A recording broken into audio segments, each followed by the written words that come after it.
네, 오늘은 2월 8일 월요일입니다. 본문은 누가복음 12장 13절에서 34절의 말씀, 누가복음 12장 13절에서 34절의 말씀이 되겠습니다. 제가 읽겠습니다.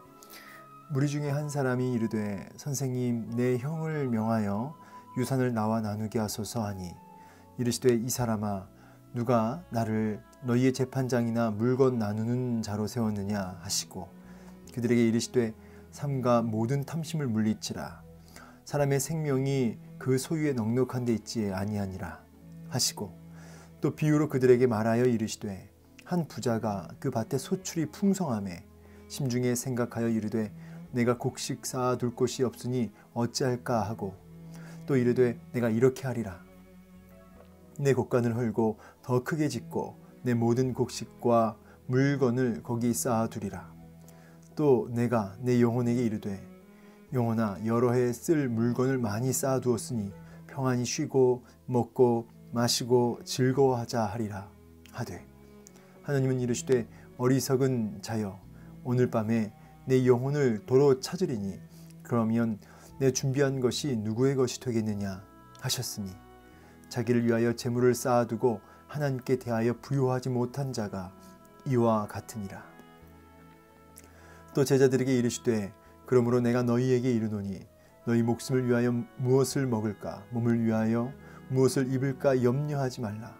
목숨이 음식보다 중하고 몸이 의복보다 중하니라. 까마귀를 생각하라. 심지도 아니하고 거두지도 아니하며 골방도 없고 창고도 없으되 하나님이 기르시나니 너희는 새보다 얼마나 더 귀하냐. 또 너희 중에 누가 염려함으로 그 키를 한 자라도 더할 수 있느냐. 그런즉 가장 작은 일도 하지 못하면서 어찌 다른 일들을 염려하느냐. 백합화를 생각하여 보라. 실도 만들지 않고 짜지도 아니하느니라. 그러나 내가 너희에게 말하노니 솔로몬의 모든 영광으로도 입은 것이 이 꽃 하나만큼 훌륭하지 못하였느니라. 오늘 있다가 내일 아궁이에 던져지는 들풀도 하나님이 이렇게 입히시거든 하물며 너희일까 보냐. 믿음이 작은 자들아, 너희는 무엇을 먹을까 무엇을 마실까 하여 구하지 말며 근심하지도 말라. 이 모든 것은 세상 백성들이 구하는 것이라. 너희 아버지께서는 이런 것이 너희에게 있어야 할 것을 아시느니라. 다만 너희는 그의 나라를 구하라. 그리하면 이런 것들을 너희에게 더하시리라. 적은 무리여 무서워 말라. 너희 아버지께서 그 나라를 너희에게 주시기를 기뻐하시느니라. 너희 소유를 팔아 구제하여 낡아지지 아니하는 배낭을 만들라. 곧 하늘에 둔 밥 다함이 없는 보물이니 거기는 도둑도 가까이 하는 일이 없고 좀도 먹는 일이 없느니라. 너희 보물 있는 곳에는 너희 마음도 있으리라. 아멘. 네, 오늘 말씀은 한 부자의 비유라는 이제 말씀 제목처럼 오늘은 이제 이 재물에 대한 내용을 좀 다루고 있습니다. 한 사람이 예수님께 나와서 뭐라고 말하냐면, 이제 유산 분배 문제를 가지고 좀 주님이 공평하게 유산을 좀 나누게 해달라고 좀 요청을 합니다. 율법의 이제 형이, 장남이 이제 3분의 2 가까이 갖게 되고, 동생이 3분의 1 이런 식인데, 자세한 내용은 모르겠습니다. 안 나왔으니까. 근데 아무튼 문제가 좀 있었나 보죠. 율법 말씀에 합당하지 않은 이런 유산 분배, 재물에 대한 문제가 좀 얽혀 있는 것 같습니다. 돈 문제가 이 땅에서 가장 큰 문제 중에 하나지 않습니까? 이 돈, 이 가족 안에서도 참 문제가 되는 게 이 물질 문제일 수 있는 거죠. 그러니까 여기 보면은 내 형제와의 그 유산 문제, 이 돈 문제를 가지고 해결이 안 되니까 예수님께 가지고 나온 겁니다. 그랬더니 주님이 이 사람아, 약간 이런 표현은 제가 누가복음 말고는 못 본 것 같아요. 야, 이 사람아, 야는 없죠. 이 사람아, 약간 이게 부정적인 의미라기보다는 주의를 약간 환기시키는, 약간 집중하게 하는 그런 효과를 보이십니다. 누가 나를 너희의 재판장이나 물건 나누는 자로 세웠느냐. 그러니까 이제 주님이 이게 지금 너 나를 뭘로 보느냐 이제 이런 메시지로 보여요. 물론 이 재물에 대해서 이렇게 주님이 공평하게 좀 도와주십시오. 이 문제를 해결해 주십시오. 이제 이 부분에 대해서 주님은 이제 이 대답의 의미는 뭐냐면 이 땅에 오신 주님의 그 목적, 주님이 왜 오셨는지 이 부분에 대해서 분명히 하시는 거죠. 주님을 정치적인 메시아, 그리고 이 땅에 우리의 배를 채워주고 우리의 필요를 채워주는 메시아로 자꾸 예수님을 바라보니까 이제 주님이 이 부분을 이렇게 이제 말씀하십니다. 그러면서 주님은 이제 오히려 이 기회를 통해서 정말 중요한 그 주제를 가지고 나오시는데 그것이 뭐냐면 이제 재물에 대한 것이에요. 물론 재물을 위한 메시아는 아니지만 이 땅에서 참된 구원받은 성도는 재물에 대해서 어떻게 생각하고 그것을 어떻게 사용해야 되는지 주님 말씀하고 계시는 거죠. 삶과 모든 탐심을 물리치라는 겁니다. 이렇게 시작해요. 삶과 모든 탐심을 물리치라. 사람의 생명이 그 소유에 넉넉한 데 있지 않다. 이렇게 말씀하시면서 이제 비유로 이제 한 부자 이야기를 이제 유명한 부자 이야기를 하시죠. 먼저 이 탐심이라고 하는 거는 단어적 의미는 제가 이제 여기도 이렇게 정리해놨지만 글씨가 막 악필입니다. 죄송합니다. 더 많이 소유한다라는 그 단어 의미가 있어요. 더 많이 소유하는 것, 만족함이 없는 욕심, 이런 의미로 해석이 되는데 좀 더 의미를 풀면은 사람을 잘못된 방향으로 이끌고 가는 모든 종류의 죄악된 성향. 제가 생각할 땐 그게 꼭 중독 있잖아요. 중독, 중독 같아요. 그러니까 사람을 잘못된 방향으로 막 끌고 가는 모든 종류의 죄악된 성향이라고 했을 때 붙들려 있는 거죠. 그것에 매여 있는 거죠. 그것이 이제 탐심에 좀 더 플러스 의미가 되고, 그래서 탐심은 우상숭배니라 이렇게도 말씀하시죠. 자, 그래서 이 탐심은 하나님께로 이끌고 가는 성향과 반대, 성령의 소욕과 반대되는 육체 소욕, 그러니까 자꾸 육체 정욕을 쫓아 살게 하는, 채워지지 않는 내 욕심을 끊임없이 채우려고 드는 그런 죄악된 모든 성향을 일컬어 탐심이라고 하는 거죠. 그래서 지금 주님은 소유에 넉넉한 데 있지 않다. 그러니까 이제 이 표현에는 사람의 생명이 그 소유에 넉넉한 데 있지 않다. 그러니까 소유를, 너의 탐심을 그러니까 해결해야지 자꾸 어떤 환경을 개선하려고 하지 말아라는 의미로 우리가 이해할 수 있어요. 자꾸 더 많이 소유하는 것으로 그 대안을 삼지 말고 너 안에 있는 본질적인 그 탐심의 문제를 해결해야 된다. 이런 의미를 우리가 묵상해 볼 수 있죠. 그래서 여러분, 환경을 우리가 개선시킬 필요는 있죠. 그렇지만 그 환경 자체가 사실은 문제가 아니고 더 본질적으로 우리 안에 있는 탐심이 문제다라고 우리의 문제의 본질을 딱 짚으신 거예요. 제가 자주 하는 얘기가 뭐냐면, 아무리 천국 같은 환경 속에 살아도 그 마음이 지옥이면 그 사람은 지옥 같은 인생을 사는 거고, 반대로 지옥 같은 환경이 있어도 그 사람 마음이 천국이면 천국 같은 인생을 사는 거죠. 물론 이제 이 두 가지가 같이 갈 수도 있고 뭐 다르게 갈 수도 있는 거지만, 중요한 건 어디냐면 무릇 지킬 만한 것 중에 힘써 내 마음을 지키라. 생명의 근원이 이에서 남이니라. 이렇게 말씀하시잖아요, 잠언서에. 결국 우리 안에 있는 마음을 잘 지키는 것 중에 하나는 뭐냐면 탐심을 물리치는 거죠. 그럼 어떻게 물리치느냐라고 했을 때 그 답은 이제 이 비유에 담겨져 있는 겁니다. 어떻게 우리가 우리 이 탐심의 문제를 정말 해결할 수 있고 마음을 이렇게 지킬 수 있을까? 그 답이 이제 이 부자에 대한 비유인데, 이 부자가 뭐예요? 이 부자를 자세히 보니까 밭의 소출이 풍성했대요. 뭐 좋은 일이죠. 근데 뭐라고 하냐면, 내가 곡식을 쌓아둘 곳이 없으니 어찌할까? 참 행복한 고민에 빠진 거예요. 뭐 너무 이제 곡식이 많으니까 이걸 이제 쌓아둘 곳간이 부족한 거죠. 그래서 내가 이렇게 하리라. 나름대로 굉장히 합리적이고 합당한 이 플랜을 이제 세웁니다. 뭐라고 하냐면, 이제 내가 내 곳간을 헐고 더 크게 짓고 내 모든 모든 곡식과 물건을 거기 쌓아두리라. 네, 좋아요. 아주 좋은 이야기죠. 이렇게 하는 게 합당합니다. 그러면서 뭐라고 하냐면 또 내가 내 영혼에게 이르되 영혼아 여러 해 쓸 물건을 많이 쌓아두었으니 평안히 쉬고 먹고 마시고 즐거워하자 하리라. 자, 이 사람이 지금 뭐 죄를 졌습니까? 뭐 좀 잘못했습니까? 뭐 예를 들자면은 뭐 부정부패를 했는지 또 아니면 또 이렇게 불이한 재물을 쌓았는지 그런 얘기는 1절 없어요. 어떻게 보면 노후 대책을 잘한 거죠. 어떻게 보면 이렇게 아주 뭐 합리적인 계획을 잘 세운 거예요. 땀 흘려 일하고 애를 쓴 사람일 수 있습니다. 이 사람의 문제가 뭡니까 도대체?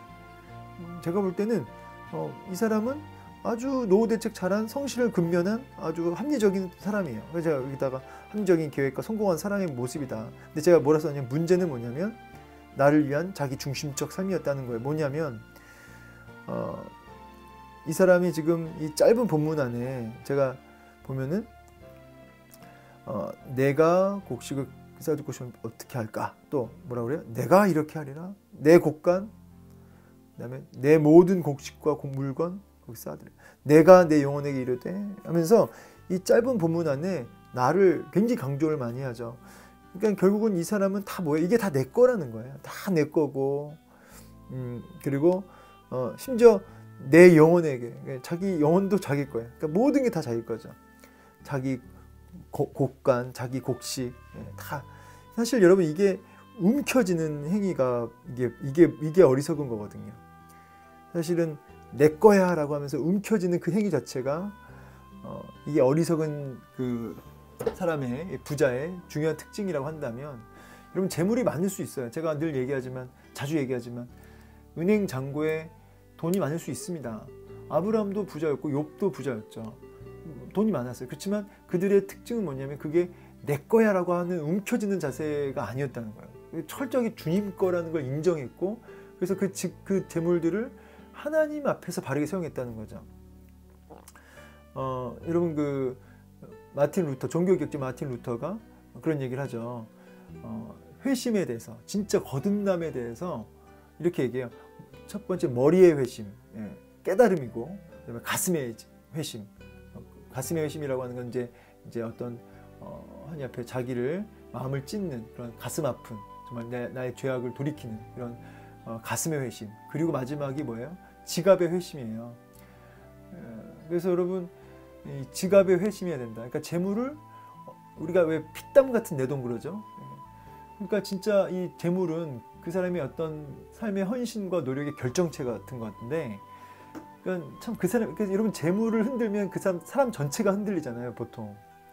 그만큼 이 물질이라고 하는 건 굉장히 민감하고 이 세상에서는 거의 신이잖아요, 신. 세상에서. 그러니까 주님도 뭐라고 하냐면 하나님과 재물을 겸하여 섬길 수 없다 그러거든요. 그러니까 하나님을 주인으로 삼든지 돈을 주인으로 삼든지 이렇게 살아간다는 거예요, 이 인생이라는 것이. 근데 이 내 거야라고 움켜진 사람의 특징이 뭐냐면 결국은 돈을 주인 삼고 살아가는, 돈을 목적 삼고 살아가는 상태를 얘기해요. 그러니까 이게 문제라는 거죠. 이 사람은 아무리 그가 직분자고 교회 생활 오래 할지라도 그는 사실은 그의 주인은 재물인 거죠. 아까도 말씀드렸던 아브라함이나 욥 같은 경우는 그 재물, 그 다윗도 마찬가지고 그 재물에 있어서 자신들이 청직이었고 그것을 그래서 움켜쥐지 않고 그 재물을 하나님 앞에서 흘려보낼 수 있는 통로로서의 어떤 청지기로서의 모습으로 그 재물을 대했다는 거죠. 그래서 여러분 물질을 어떻게 대하고 어떻게 쓰는지를 보면 그 사람의 주인이 누군지를 알 수 있는 거죠. 참 이게 말은 쉽지만 진짜 어려운 부분이겠죠. 이 돈이라고 하는 거 진짜 민감한 주제이기 때문에 그러나 이 부분이 이제 사실 그래서 그 사람의 영적 상태를 정확하게 진단하는 굉장히 중요한 잣대가 될 수 있는 거기도 하고요. 어쨌든 이 주님은 이 부자에 대해서 어리석다라고 딱 얘기하죠. 여기도 잠깐 풋노트 달았는데 하나님을 겸하여 섬길 수 없다. 인생의 주인이 누구냐? 청지기 정체성. 제가 이렇게 좀 풋노트를 달아놨어요. 여러분 그러면서 이제 주님이 이제 이제 진짜 하고 싶은 이야기를 하시는데, 이 사람이 이제 돈을 쌓아놓고 재물을 쌓아놓고 이제 아 좋다, 너무 좋다, 이제 뭐 너무 마음에 평안히 쉬고 먹고 마시고 즐거워하자, 이제 뭐 계획이 분명해요 이 사람은. 이제 좋습니다 아주. 근데 주님 뭐라고 하시냐면, 하나님이 이르시되 어리석은 자여 오늘 밤에 내 영혼을 도로 찾으리니 그러면 너 준비한 것이 누구의 것이 되겠느냐 하셨으니 자기를 위하여 재물을 쌓아두고 하나님께 대하여 부여하지 못한 자가 이와 같으니라. 딱 이게 오늘 이제 결론을 주님 딱 맺으시죠. 오늘 밤에 내가 네 영혼 내가 찾으면 너가 준비한 계획들, 너가 쌓아놨던 재물들, 너가 내 거라고 생각했던 그 움켜졌던 모든 것들, 그게 다 누구 거가 되냐? 네 거 아니다. 여러분 그렇죠. 여러분 야고보서 4장 14절 말씀에도 유명한 말씀이 나오는데, 이게 터치가 잘 안 되네요. 죄송합니다. 예, 야고보서 4장. 예, 갑자기 터치가 안 되니까 그 말씀에 보면은, 이 말씀에는 우리 인생이 안개라는 거예요. 안개와 같은 인생이고, 우리가 사라질 인생이라는 거죠. 하루아침에. 안개가 이렇게 자욱했지만 한순간에 사라지잖아요. 그래서 오늘 일을 우리가 알지 못하는 거죠.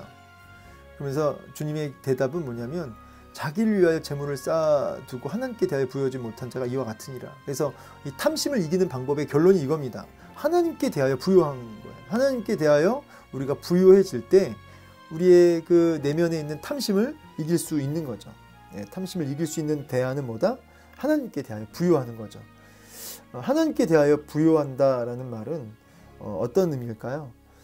하나님께 대하여 부여하다 이 말은 하나님이 기뻐하시는 일, 또 하나님 앞에 예배하는 일, 이런 부분에 대해서 우리가 우리의 시간과 우리의 젊음, 우리의 가진 모든 재물, 이런 것들을 헌신하는 거죠.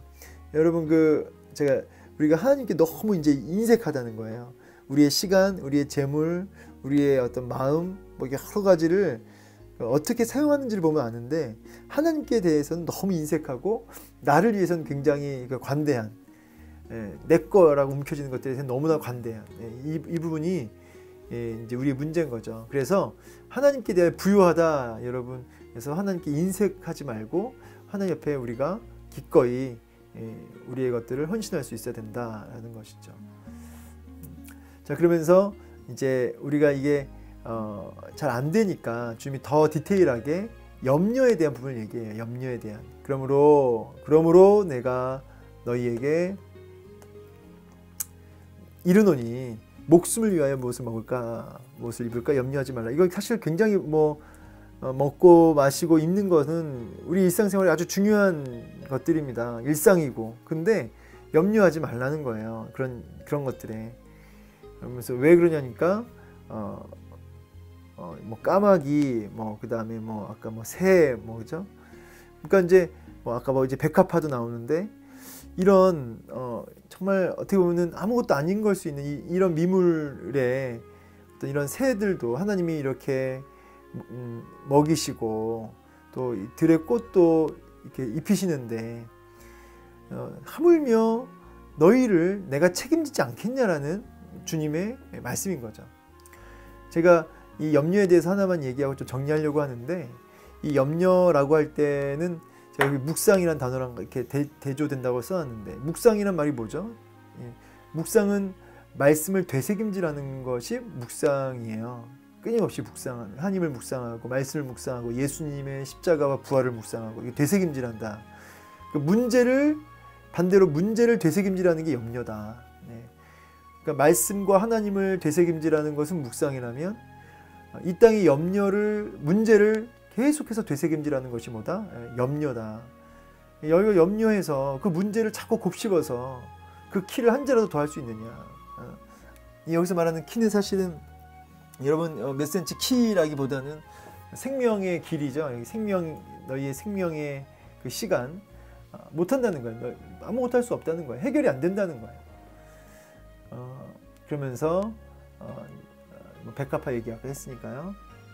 그러면서 염려하지 말라는 거예요. 그래서 너희는 오히려 뭘 염려하라는 거예요.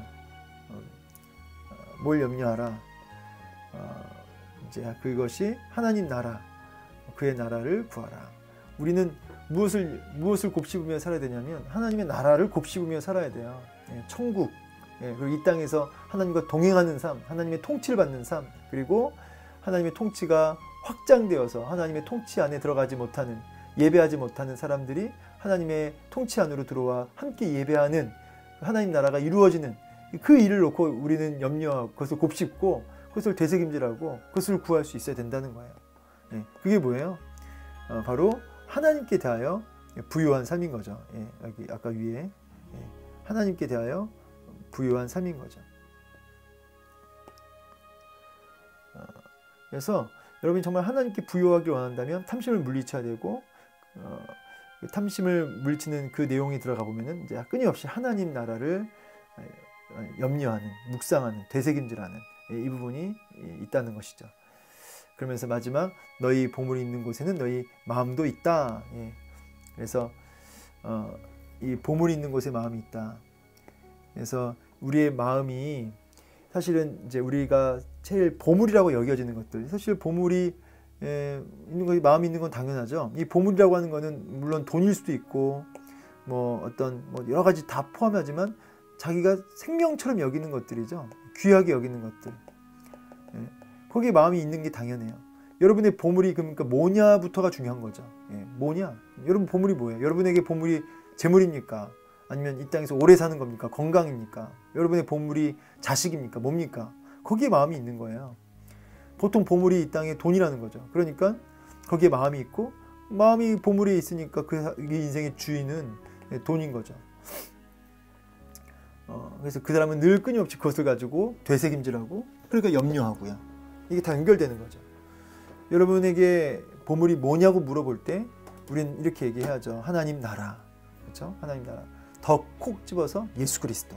그분이 우리의 보물이고, 거기에 그분을, 또 하나님의 나라를 우리의 보물 삼고 살 때 우리의 마음이 글로 가게 돼 있는 거죠. 그래서 하나님께 부요한 인생이 되는 것입니다. 오늘도 예수 그리스도를 우리의 보물 삼고 이 땅의 문제를 곱씹지 않고 하나님의 나라를 곱씹는, 그래서 주님이 하나님께 대하여 부요할 수 있는 저 여러분 되기를 주의 이름으로 축원합니다.